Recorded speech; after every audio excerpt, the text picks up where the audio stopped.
काहो साली जी, कहाँ की तैयारी बाहो? रघु न जीजा मैंने तैयार ना होकी। ओहो बुझ गई नी मनबू ना सो। हाँ जी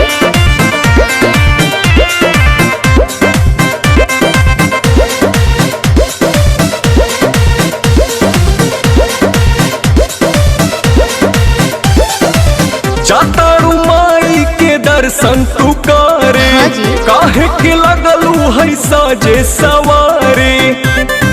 मैंने तैयार ना होकी। अरे जल्दी होखा। जातारू माई के दर्शन तू करे। हाँ जी। काहे के लगलू है साजे सवारे। रील बनी मंदिर के गेट पर जीजा। अच्छा वीडियो बना के डालब नेट पर जीजा। ओके। बुलेट पर जीजा का? बुलेट पर जीजा बोला ले चले घुमावे बुलेट पर जीजा। जरूर हो। बुलेट पर जीजा बुलेट पर जीजा ले चले घुमावे बुलेट पर जीजा। बुझनी हम सब बुझतानी।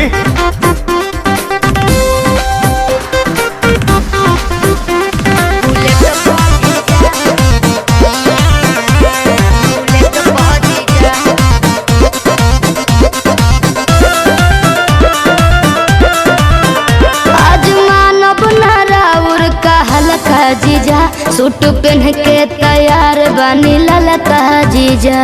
अच्छा ठीक बा।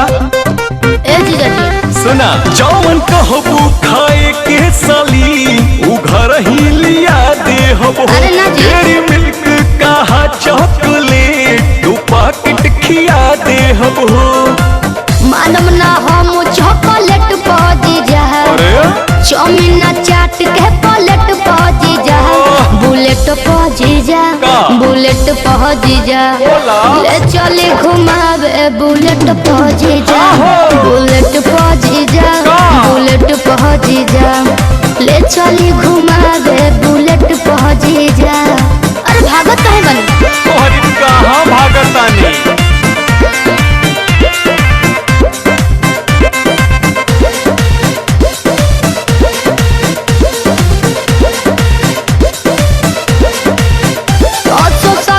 पंडाल में घुमा दी जी। हाँ। जीजा बिमल से ये श्रद्धा पूरा दी जी। ठीक बनू फिर कुछ ना कहो। अच्छा सुना जयबू माई के दर्शन करे की का वीडियो बनावे जाइबू।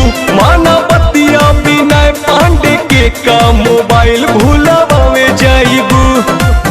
आई है नेतार गेट पहुंची जा। अरे ना हो चली पंडाल वाला सेट पहुंची जा। हाँ। बुलेट पहुंची जा का? बुलेट पहुंची जा बोला ले चली घुमावे बुलेट पहुंची जा। के बा? बुलेट पहुंची जा बुलेट पहुंची जा ले चली घुमावे बुलेट पहुंची जा। बुझनी अच्छा।